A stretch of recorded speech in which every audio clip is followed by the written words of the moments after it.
Since March 19th of 2021, the eruption of the Krušovik volcanic system has been ongoing at the Geldingadalur volcano. In the more than 5 months since, 4.8 square kilometers has been covered with a thick layer of lava totaling about 143 million cubic meters of volcanic rock. A viewer was kind enough to even send me some samples of this lava which contain peridot crystals hinting at its origin in the upper mantle.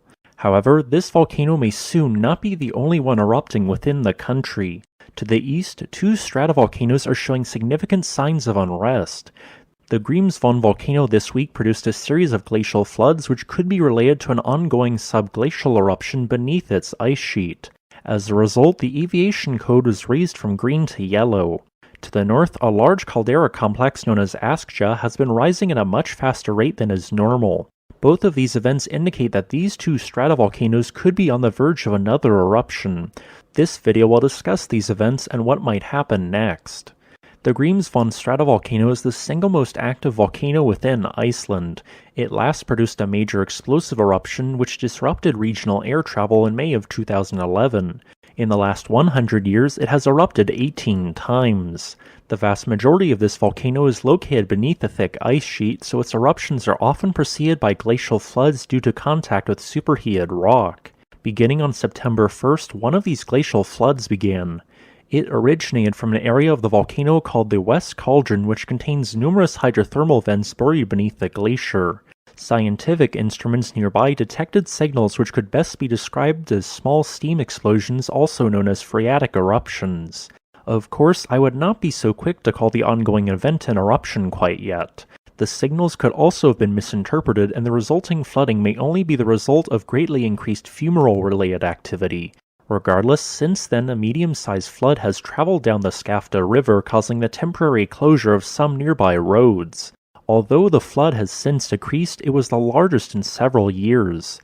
A thick smell of hydrogen sulfide was detected in several upstream areas, and because of this, I would best describe the ongoing event as a possible but unlikely ongoing subglacial eruption. To the north, a volcano famous for the largest eruption in the last 200 years in the country, Askja, is awakening. This stratovolcano contains a group of 3 overlapping calderas, the most recent of which formed in 1875. An eruption in that year ejected 2.5 cubic kilometers of molten rock and formed a 4.5 kilometer wide caldera. The eruptions from this volcano are either highly explosive caldera-forming eruptions or effusive, mildly explosive flank eruptions. Regardless, seeing signs of activity at this volcano is a definite cause for concern. One method scientists have of determining activity at a volcano is measuring ground deformation. If magma is intruding into the crust, it causes the ground above it to uplift. For the past several years, the ground in the center of Askja has uplifted by about 1 centimeter each year. This small amount is not too unusual for stratovolcanoes. However, beginning in August of 2021, this uplift dramatically accelerated by 6,000%.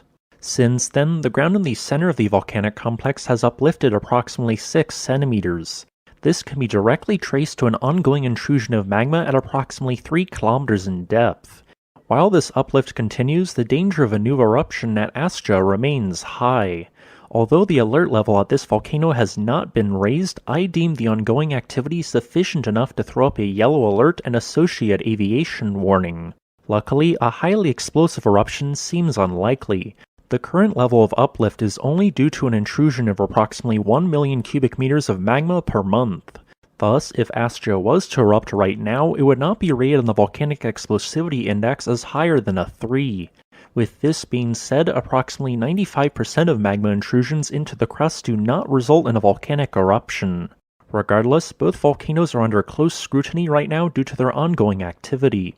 I hope that you enjoyed this video. If you'd like to request a specific topic, please leave a comment below.